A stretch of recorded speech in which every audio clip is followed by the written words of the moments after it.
Salam, puji Tuhan, kita boleh bertemu kembali dalam pendalaman Alkitab melalui pelajaran Sekolah Sabat kami dari ASI Jakarta, selalu siap untuk memberikan pelayanan terbaik buat para pemirsa dimanapun berada. Dan di hadapan kita sudah ada para panelis, ada Pak Tobing. Apa kabar Pak Tobing? Shalom, kabar baik, puji Tuhan Pak Darwis. Semoga para pemirsa juga diberkati Tuhan dimanapun berada. Amin. Ada Pak Adri Kaunang. Apa kabar Pak Adri? Haleluya, puji Tuhan, Allah selalu beserta dengan kita. Tetap semangat dan mengandalkan kuasa Allah. Amin. Shalom. Amin, salam. Ada Pak Fajar juga. Apa kabar Pak Fajar? Puji Tuhan Pak Darwis, diberkatilah semua pemirsa dimanapun mereka berada Pak Darwis. Baik, mari kita mulai diskusi ini dengan doa. Kita minta Pak Fajar memimpin kita dalam doa. Silakan Pak Fajar.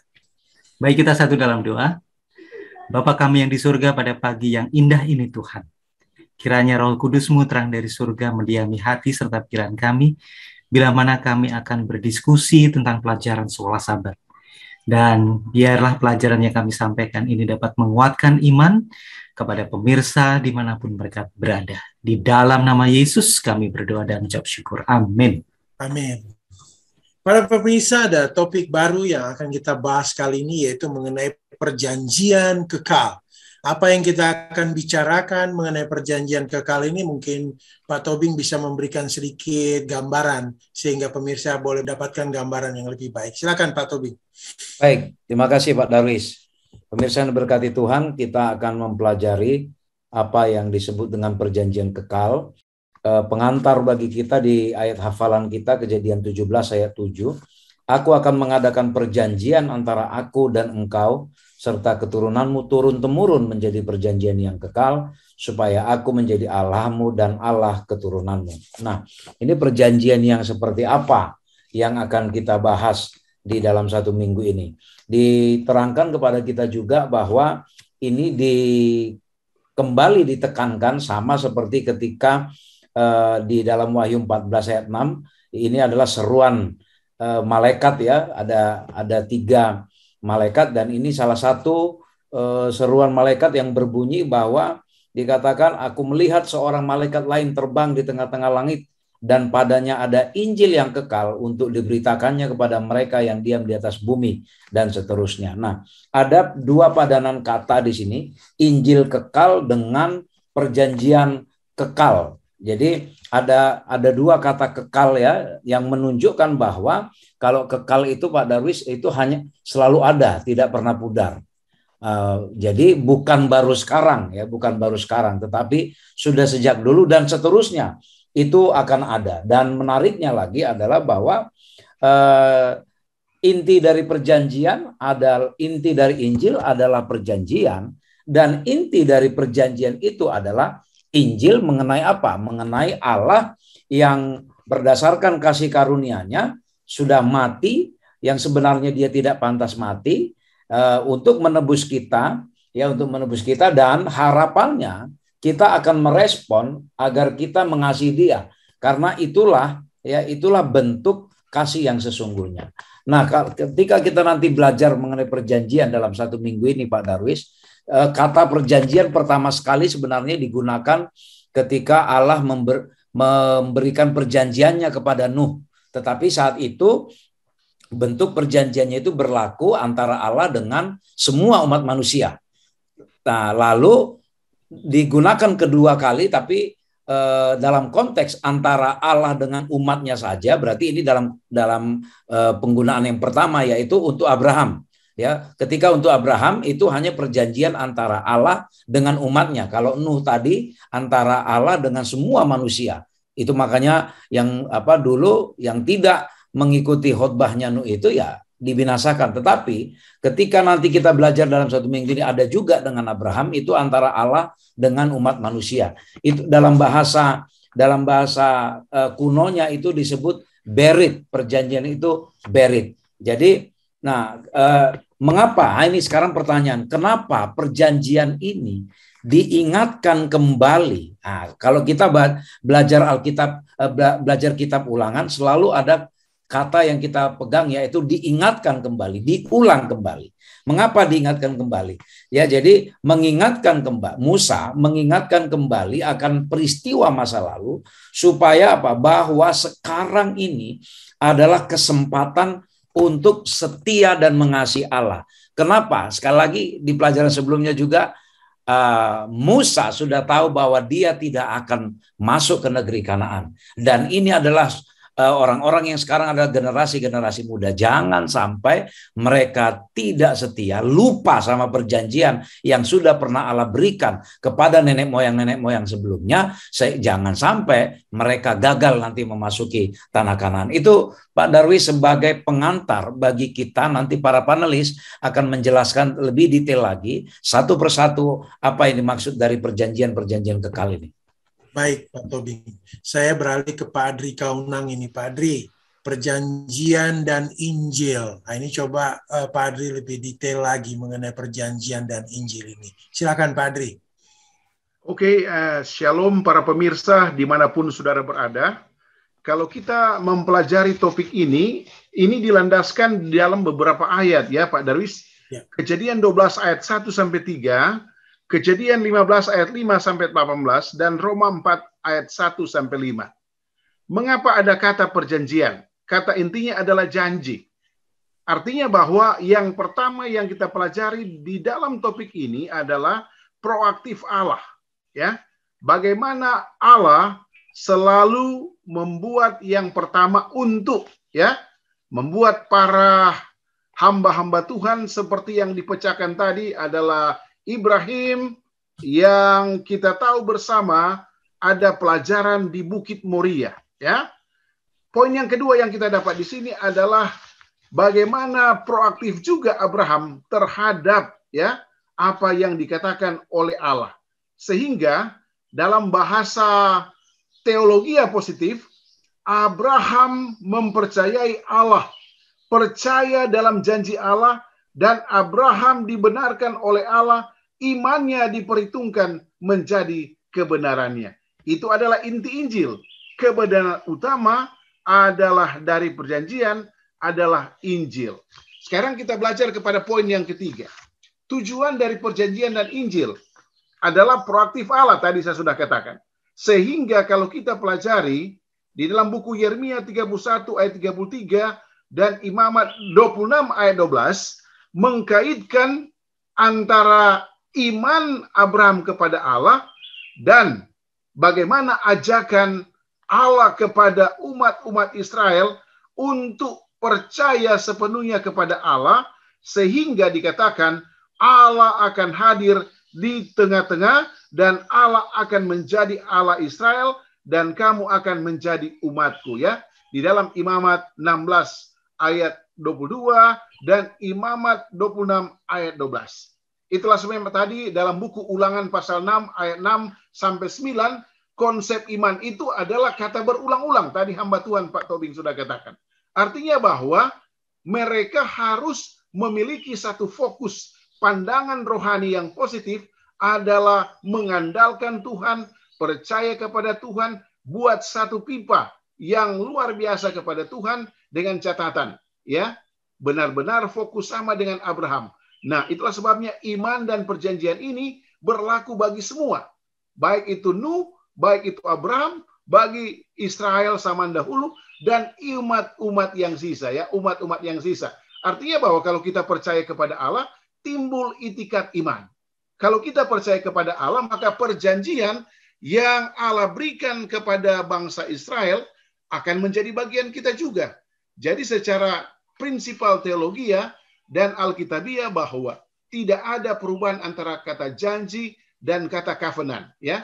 Janji itu bahasa inti, covenant itu adalah perjanjian. Artinya sesuatu yang kita percayakan, yang kita yakin bahwa bila mana kita menurut kepada Allah dengan iman, maka kita selalu akan memperoleh apa? Yang disebut di dalam dua ayat Yeremia 31 ayat 33 dan buku Imamat 26 ayat 12. Kata intinya saya ulangi lagi, Allah akan menjadi pemimpin mereka. Allah digambarkan sebagai Allah yang selalu tidak membiarkan umat-umatnya terlena, dibiarkan bermasalah. Karena satu hal adalah iman mendukung kepada perjanjian. Perjanjian kepada siapa? Kepada Allah yang proaktif. Itu Pak Darwis yang menarik, sehubungan dengan kata perjanjian dan Injil yang kita sudah bahas bersama-sama tadi. Baik Pak Adri, ini hanya pemikiran aja Pak Adri. Kita tahu imannya Abraham ini luar biasa sekali ya. Lalu pertanyaannya apa yang bisa kita lakukan agar iman seperti Abraham ini bisa kita miliki Pak? Kalau kita lihat perbandingan sehubungan dengan pertanyaan Pak Darwis, Abraham juga adalah manusia berdosa. Kalau kita lihat selanjutnya, dia jatuh, dia bangun ya. Salah satu masalah, dia memaksakan diri untuk mengambil ya istri cadangan. Nah, itu salah satu iman yang degradasi. Tetapi kalau kita bandingkan dengan cara pandang Allah, di dalam Injil banyak bahasa kata-kata yang positif di sana. Kata marilah, artinya Allah tidak melihat dosa itu luar biasa parahnya. Dalam buku Yesaya pasal 1 ayat 18-19 ya. Tetapi sehubungan dengan pertanyaan Pak Darwis tadi adalah bagaimana kita diulang-ulangi cara pandang kita untuk selalu bergantung kepada Allah melalui pendalaman, melalui mempelajari, melalui analisa ya kata-kata di dalam firman Allah yang tentunya ini berhubungan lagi dengan iman Abraham, iman saya dan saudara untuk berpusat kepada Allah yang kita sebut dengan Allah yang proaktif. Itu Pak Darwis. Jadi intinya adalah untuk saat ini adalah fokus kepada Injil, maka akan memperoleh banyak sekali ya pelajaran-pelajaran yang luar biasa tentang Allah dengan catatan jangan ke kiri atau lebih dalam ke kiri lagi. Itu kelihatan yang luar biasa sebagai ajakan kita atau permisa yang sementara mempelajari firman Allah saat ini. Terima kasih Pak Darwis. Ya. Baik Pak Adri, saya mau ke Pak Fajar ini. Pak Fajar ini perjanjian dan Israel, Pak Fajar. Mungkin coba diuraikan ini perbedaannya dan pengertiannya, Pak. Silakan, Pak. Ya, terima kasih, Pak Darwis. Perjanjian dan Israel. Apakah ada satu perjanjian khusus antara Tuhan dengan bangsa Israel selama ini? Dan kalau kita lihat, ada beberapa ayat-ayat yang sangat mendung sekali, sebetulnya bukan hanya perjanjian dengan bangsa Israel, yaitu keturunan Abraham, Ishak maupun Yakub, namun sebetulnya Allah sendiri atau Tuhan daripada bangsa Israel itu sudah memiliki satu perjanjian dengan para bapa mereka, leluhur mereka, yaitu kepada Abraham, Ishak dan Yakub. Kita coba baca ayatnya seperti halnya tadi. Ayat yang pertama, itu Ulangan 9 ayat yang kelima. Ini sangat jelas sekali bahwa bukan karena jasa-jasamu atau karena kebenaran hatimu engkau masuk menduduki negeri mereka, tetapi karena kefasikan bangsa-bangsa itulah Tuhan Allahmu menghalau mereka dari hadapanmu, dan supaya Tuhan menepati janji yang diikrarnya dengan sumpah kepada nenek moyangmu, yaitu Abraham, Ishak, dan Yakub. Artinya, sebelum bangsa Israel itu ada, itu sudah ada perjanjian yang sudah dibuat antara Tuhan dengan Abraham, Ishak, dan Yakub itu sendiri. Jadi, perjanjian dengan bangsa Israel itu adalah perjanjian yang untuk meneguhkan. Nah, sekarang kapan itu secara resmi itu dinyatakan oleh Tuhan dengan bangsa Israel, yaitu pada saat mereka itu sudah sampai di Gunung Sinai. Di Gunung Sinai itu menjadi satu tempat bagi perjanjian kekal ini antara Tuhan dan bangsa Israel, yaitu untuk meneguhkan perjanjian yang sudah dibuat sebelumnya, yaitu dengan Abraham, Ishak, dan Yakub. Nah, kalau kita lihat di sini perjanjian, konteks dari perjanjian antara Tuhan dengan bangsa Israel itu bukan hanya penghormatan kepada nenek moyang mereka, tetapi karena memang ini intinya itu ada satu cinta kasih karunia yang diberikan oleh Tuhan, yaitu dengan mengeluarkan bangsa Israel ini dari tempat perbudakan di Mesir, kemudian dibawa keluar, ditempatkan ke tanah perjanjian yaitu Kanaan. Ini semuanya itu adalah wujud cinta kasih Tuhan kepada bangsa Israel, bahwa Tuhan itu menepati perjanjian mereka dengan Abraham, Ishak, dan Yakub. Jadi bangsa Israel itu sebetulnya perjanjian antara Tuhan dengan bangsa Israel itu merupakan satu peneguhan ya, peneguhan, satu realisasi antara perjanjian Tuhan dengan bangsa Israel itu sendiri. Demikian Pak Daris. Ya Pak Fajar, ini jadi sepertinya perjanjian itu dibuat di dalam hukum ke-10 ini ya Pak, diberikan. Ya, betul sekali. Nah, yang menjadi pemikiran saya adalah kita diselamatkan oleh kasih karunia dengan kematian Yesus Kristus di salib. Apakah masih penting Pak hukum 10 ini bagi kita Pak? Iya Pak Darwis. Ini kalau berkaitan dengan perjanjian di Sinai yang berhubungan dengan 10 perintah Tuhan, menjadi satu pertanyaan yang penting sekali nih Pak Darwis. Apakah dengan melakukan 10 perintah Tuhan itu nanti kita akan diselamatkan atau tidak? Sekali lagi kita itu diselamatkan oleh karena kasih karunia Tuhan. Oleh karena kasih karunia Tuhan.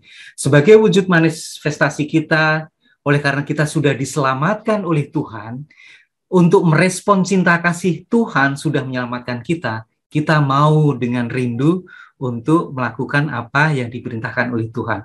Ada satu kutipan di dalam Yohanes ya, jika engkau mengasihi aku, maka turutilah segala perintahku. Jadi, bukan berarti kita itu mau melakukan 10 perintah Tuhan supaya kita mendapatkan keselamatan, bukan seperti itu Pak Darwis, tapi karena Tuhan sudah lebih dahulu mencintai kita dengan pengorbanan di atas kayu salib, kemudian wujud respon kita kepada pengorbanan Yesus, kita mau dengan sukacita menuruti 10 perintah Tuhan. Jadi karena kita sudah diselamatkan, kita mau mengikuti perintah daripada Tuhan sebagai wujud respon kita, cinta kasih kita kepada Tuhan, karena Dia sudah menyelamatkan lebih dahulu mengasihi kita. Demikian Pak Darwis. Oke, terima kasih Pak Fajar. Saya kembali ke Pak Tobing ini. Mungkin inti dari diskusi kita ini yaitu judulnya Kitab Perjanjian. Silakan Pak Tobing. Baik, terima kasih Pak Darwis. Jadi seperti yang sudah kita sama-sama pelajari tadi ketika dijelaskan oleh Saudara Fajar, ini masih berhubungan ya pelajaran hari ini dengan yang sebelumnya. Apa yang dimaksud dengan Kitab Perjanjian itu ya? Kitab Ulangan ini dikenal dengan disebut dengan Kitab Perjanjian. Kalau kita baca di Ulangan 5 ayat 1 sampai 21 ya, apa isinya ini? Ya, dalam bahasa di Ulangan ini disebut dengan ke-10 firman. Ya, ke-10 firman. Jadi hukum 10 tadi ini merupakan firman. Ya, merupakan firman dari Allah, merupakan perjanjian. Ya, kalau pinjam bahasa yang digunakan oleh Pak Adri Kaunang, ini adalah inisiatif dari Allah. Jadi ini bukan sekali lagi bukan sebuah kesepakatan antara Allah dengan manusia, tetapi ini sebuah inisiatif, sebuah tindakan proaktif dari Allah, karena Allah tahu bahwa manusia memerlukan itu. Mengapa diulang lagi oleh Musa? Ya, kalau pertama sekali diberikan itu di Gunung Sinai, kali ini dia mengatakannya di mana? Di Moab. Ya, dia katakan di Moab dia ulang kembali. Kita tahu bahwa sebenarnya kalau kita pelajari sedikit sejarahnya diberikannya 10 hukum itu, kalau kita lihat di buku Keluaran ketika hukum 10 itu diberikan, hukum itu Pak Darwis diberikan setelah peristiwa 10 tulah itu Pak Darwis. Ya, 10 tulah. Jadi kalau kita lihat ya, setelah Allah memberikan tulah kepada orang Mesir, setelah itu Allah memberikan berkat. Jadi ke-10 firman ini bukan sebuah beban sebenarnya Pak Darwis, karena berbau hukum, orang sering menganggap ini kayak peraturan dan merupakan beban, tapi jangan salah. Ini ya, setelah Allah memberikan tulah kutukan kepada orang Mesir, lalu Allah memberikan berkat, 10 berkat kepada orang Israel. Ya, tentu kita tahu mengapa menggunakan 10, karena Musa itu besar di Mesir, angka 5 itu adalah angka keramatnya Mesir, maka ketika orang Mesir tidak mau menuruti perintah Allah, maka mereka diberikan kutuk berganda. Lalu setelah diberikan kutuk berganda, maka Allah memberikan berkat berganda, makanya 10 ya, berkat berganda kepada orang Israel. Nah, sekarang mari kita lihat bahwa ke-10 firman ini diulang kembali mengingatkan komitmen Israel akan penurutan kepada Allah. Ini bukan berarti baru diberikan di dunia. Kalau kita baca bahwa perjanjian Allah yang kekal itu, kitab perjanjian kekal itu, sebenarnya perjanjian kekal itu sudah diberikan sebelum dunia ada dan diingatkan berulang-ulang. Musa tahu persis bahwa Allah punya kepedulian terhadap hal ini, maka Musa pun mengingatkan kembali. Sebelum mengakhiri masa hidupnya, dia ingatkan kembali supaya jangan lupa terhadap ke-10 firman. Itu makanya ulangan itu sering disebut kitab perjanjian. Karena apa? Karena dia meringkaskan kembali perjanjian-perjanjian yang pernah Allah berikan kepada nenek moyang sebelumnya, mulai dari Nuh sampai perjanjian-perjanjian lain. Itulah Pak Darwis yang disampaikan pelajaran kita hari ini. Ya, ini aja pemikiran aja Pak Tobing ya. Apa yang dapat kita lakukan menunjukkan komitmen kita sungguh dalam pelayanan di jemaat Pak Tobing, bahwa ini adalah berkat, bukan beban. Baik. Pak Tobing bisa Baik. Jadi kalau mengacu kepada pelajaran kita ini, ketika kita dipercayakan sebuah pelayanan di jemaat, itu bukan sebuah beban, itu bukan sebuah prestis atau naiknya harga diri, tapi itu adalah manifestasi atau perwujudan dari bentuk kasih kita kepada Allah. Salah satunya adalah dengan melakukan hal-hal yang baik melalui jemaat. Ya, tentu banyak cara melakukan hal yang baik. Salah satunya adalah melalui jemaat yang diorganisir oleh Allah. Supaya apa? Sama seperti misi Allah kepada jemaat, jemaat ini membawa pekabaran ke orang lain. Pekabaran apa? Pekabaran kasih Allah. Jadi kalau kita terlibat aktif di dalam pelayanan jemaat, Pak Darwis, berarti kita sebenarnya sedang meneruskan kebiasaan Musa yang mengulang-ulang berita kasih itu. Karena tadi inti dari perjanjian adalah Injil, inti Injil adalah kasih. Ya kan? Adalah kasih. Jadi ketika kita aktif dalam pelayanan ini kita mengulang-ulang apa yang dilakukan Musa, mengabarkan berita kasih itu. Kenapa? Karena kasihlah makanya Allah mengadakan perjanjian demi perjanjian supaya umatnya jangan sesat. Jadi saya pikir pertanyaan dan pelajaran kita ini mengajak kita agar menunjukkan komitmen kita sekecil apapun tugas yang dipercayakan, ketika kita lakukan dengan sungguh-sungguh, itu adalah bentuk komitmen kita menyambut kasih Allah yang juga kita ajarkan berulang-ulang kepada orang lain. Terima kasih Pak Darwis. Baik Pak Tobing, sekarang saya kembali ke Pak Adri Kaunang. Pak Adri, ini judulnya umatnya yang khusus. Nah, ini gimana nih Pak Adri? Tolong diuraikan. Oke, shalom para pemirsa. Kita coba membedakan kata bangsa, ya. Bangsa Israel dan bangsa non-Israel. Sebenarnya kedua-duanya sama, ya. Manusia yang diciptakan oleh Allah.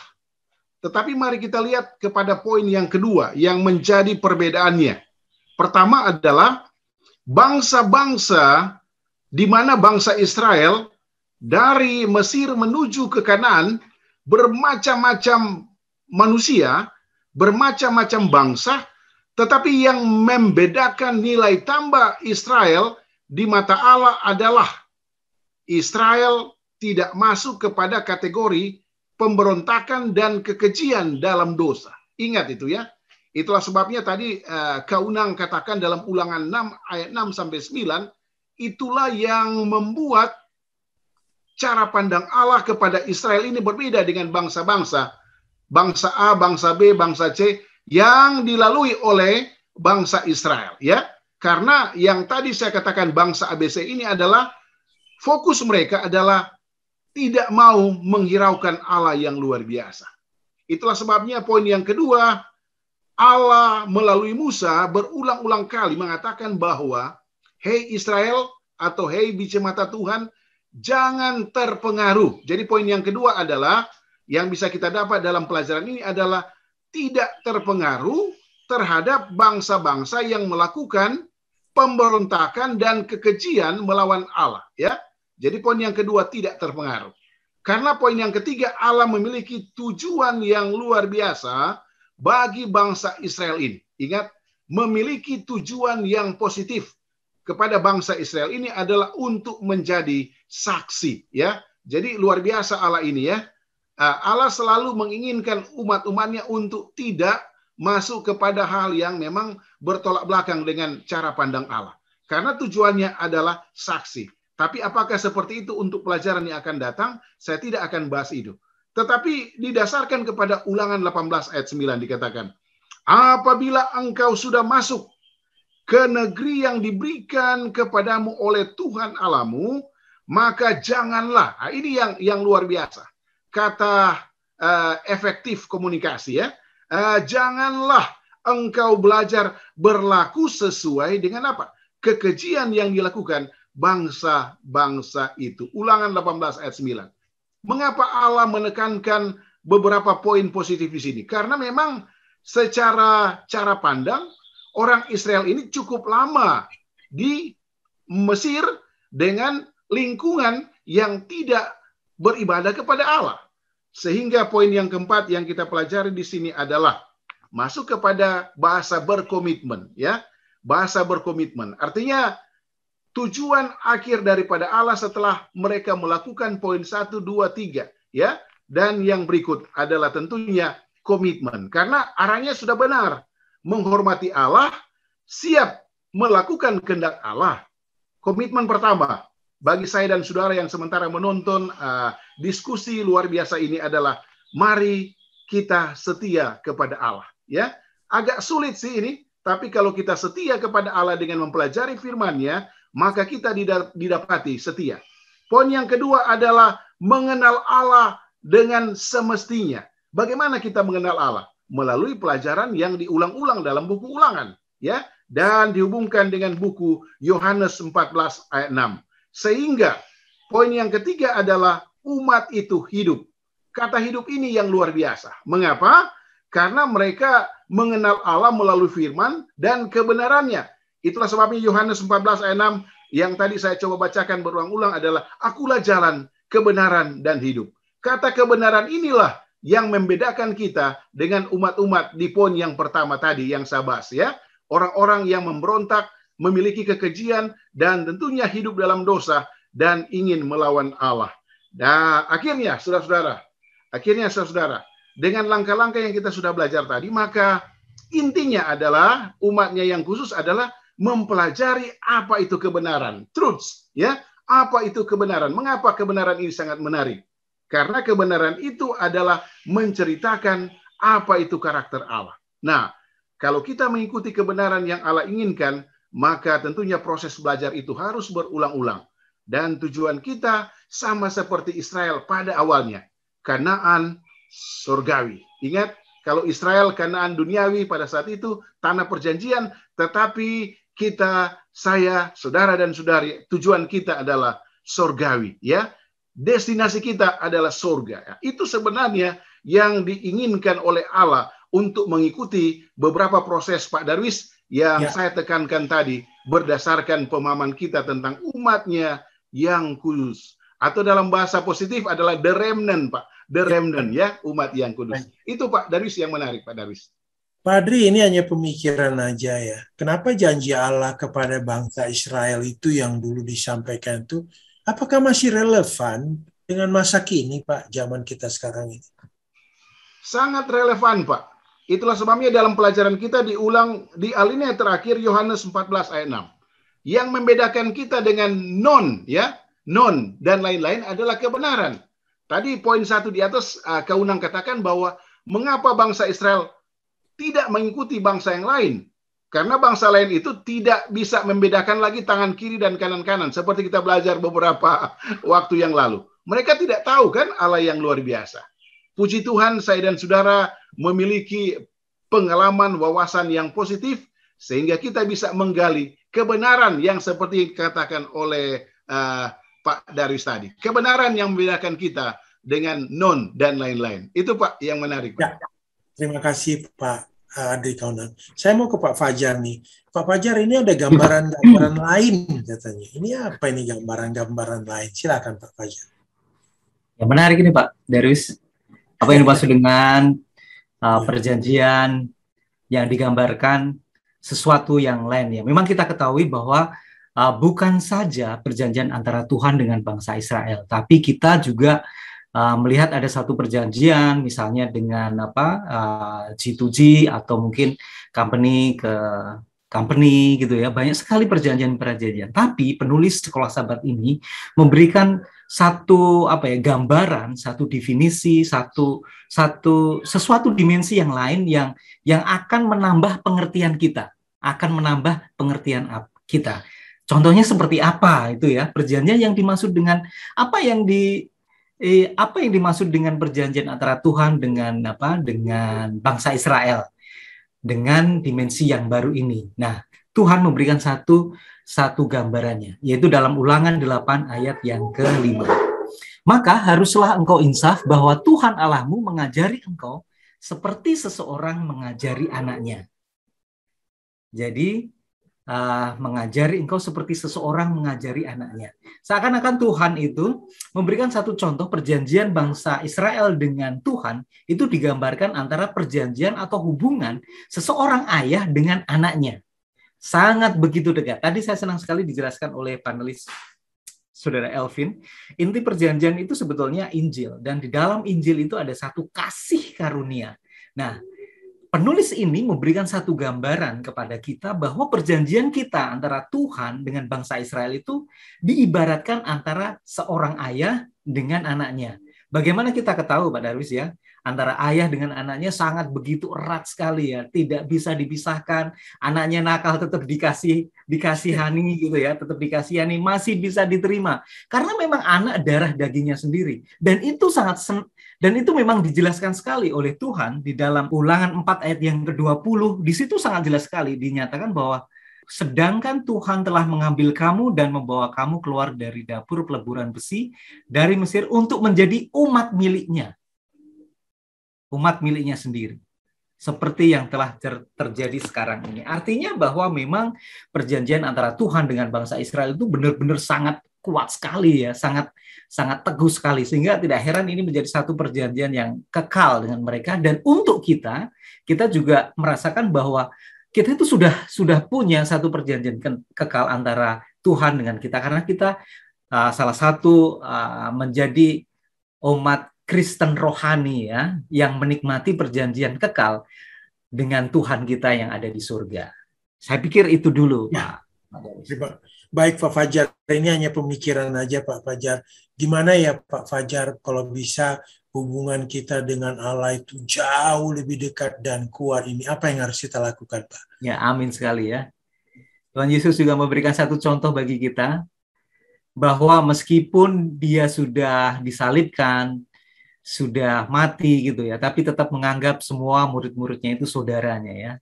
Kepada ibunya, kepada murid-murid semuanya, Yesus menganggap bahwa semuanya itu bukan lagi hanya sekedar murid biasa, tetapi saudara-saudara.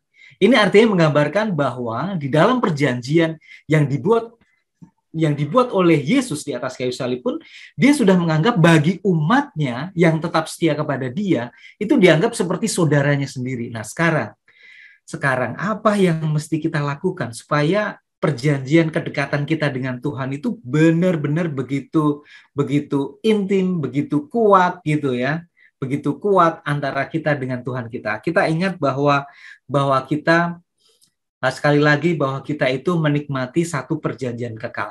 Pegang itu Pak Darwis, perjanjian kekal dengan Tuhan kita. Nah, bagaimana kita bisa untuk lebih dekat? Contohnya anak-anak dan seorang ayah. Bagaimana seorang anak itu dekat dengan ayahnya kalau dia selalu berkomunikasi terus ya. Ada masalah, ada problem, ada kesulitan, seorang anak ini pasti akan berkonsultasi dengan dengan ayahnya. Begitu juga dengan kita. Kalau kita memiliki satu masalah, kesukaran, kesulitan, kita lari dong kepada siapa? Kepada Tuhan kita. Karena kan kita sudah pegang dengan perjanjian. Apapun yang menjauhkan kita dengan Tuhan, kita hindari, tetapi kita coba dekatkan kita dengan Dia, berkomunikasi, berdoa, membaca firman Tuhan. Itu salah satu hal-hal yang perlu kita lakukan untuk lebih mendekatkan kita dengan Tuhan, untuk meneguhkan perjanjian, sehingga kita tidak akan gagal ya untuk menjadi seorang Kristen ya, gagal kita jatuh dalam ketidaksetiaan dengan Dia. Demikian Pak Darwis. Ya, baik Pak Fajar. Baik pemirsa dimanapun berada, tidak terasa diskusi kita akan berakhir dan kita meminta Pak Tobing untuk memberikan kesimpulan ataupun kata akhir dari diskusi kita kali ini. Silakan Pak Tobing. Baik, terima kasih Pak Darwis. Pemirsa yang diberkati Tuhan, mengapa kita perlu diingatkan kembali dengan kata perjanjian kekal ini? Karena apa? Karena kita sebelumnya hidup di dalam roh perbudakan. Kita berpikir bahwa sebagai budak supaya selamat, supaya bisa hidup, dia harus berusaha, kerja mati-matian, ya supaya tuannya memberi kehidupan. Tetapi ya perjanjian kekal ini membuka pengertian kita bahwa keselamatan kita itu bukan karena usaha kita, bukan karena kehebatan kita, tetapi perjanjian ini adalah bentuk kasih Allah, Allah yang proaktif, yang berinisiatif duluan, memberikan jalan keluar kepada kita. Karena bagaimanapun ketika kita berjuang sendiri supaya kita bisa memenuhi tuntutan-tuntutan di dalam agama kita, tidak akan pernah bisa kita penuhi. Ya, tidak akan pernah bisa. Oleh karena itu, satu-satunya harapan muncul bagi kita adalah ketika Allah memberikan perjanjian, dan kalau kita mau menyambut perjanjian itu sama seperti perjanjian yang Tuhan berikan kepada Abraham dulu, ya sama juga dengan kepada kita. Itu berlaku selama-lamanya, ya karena disebut kekal. Itu sudah ada sejak sebelum manusia bahkan sebenarnya berdosa. Kasih Allah itu sudah dinyatakan, sudah sebelum bumi diciptakan. Allah ya, oknum kealahan sudah memutuskan akan memberikan kasihnya kepada kita. Oleh karena itu, apalagi yang kita tunggu? Apalagi yang kita ragukan? Kasih Allah ini bukan baru sekarang bisa kita lihat. Begitu tebal Alkitab yang kita pegang ini. Ini semua mencatat mengenai kisah kasih Allah, mengenai inisiatif-inisiatif perjanjian Allah. Masih kurangkah itu bukti bagi kita sebagai kasih Allah kepada kita? Oleh karena itu, satu pengharapan yang kita pegang, Allah berjanji di mana kita berada, maka Allah akan selalu bersama dengan kita. Tidak ada lagi yang perlu kita ragukan. Mari kita sambut perjanjian kekal sebagai bukti kasih Allah itu, agar kita boleh merespon, menyambut kasih yang sudah dinyatakan melalui kematian Yesus. Inilah inti pelajaran kita dalam satu minggu ini. Terima kasih Pak Darwis. Amin. Terima kasih Pak Tobing, terima kasih Pak Fajar, Pak Adri, luar biasa. Biarlah kiranya diskusi kita kali ini memberikan inspirasi bagi semua pemirsa dan bagi kita juga, sehingga kita lebih setia dalam perjanjian dengan Tuhan Allah. Baiklah, kita akan tutup diskusi kita dengan doa yang dipimpin oleh Bapak Adri Kaula. Silakan Pak Adri. Baiklah, kita satu di dalam doa. Ya Allah, Bapa kami yang ada di dalam kerajaan surga, pelajaran demi pelajaran yang luar biasa dan positif menggambarkan bahwa Allah memiliki perencanaan yang luar biasa kepada bangsa Israel. Salah satu yang terpenting adalah menjadi saksi. Demikian juga bagi kami yang ada saat ini, kami siap dipakai oleh Tuhan untuk membawakan kabar baik kepada siapa saja. Terima kasih Bapa, terpujilah namamu.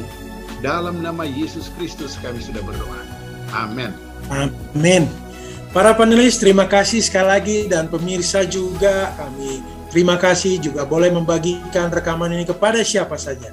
sehingga semuanya mendapat berkat. Tentu terima kasih juga kepada Pak Simon Gumanti yang merekam, mengedit, dan membagikan rekaman ini. Terima kasih Pak Simon. Salam. Shalom. Halo. Shalom.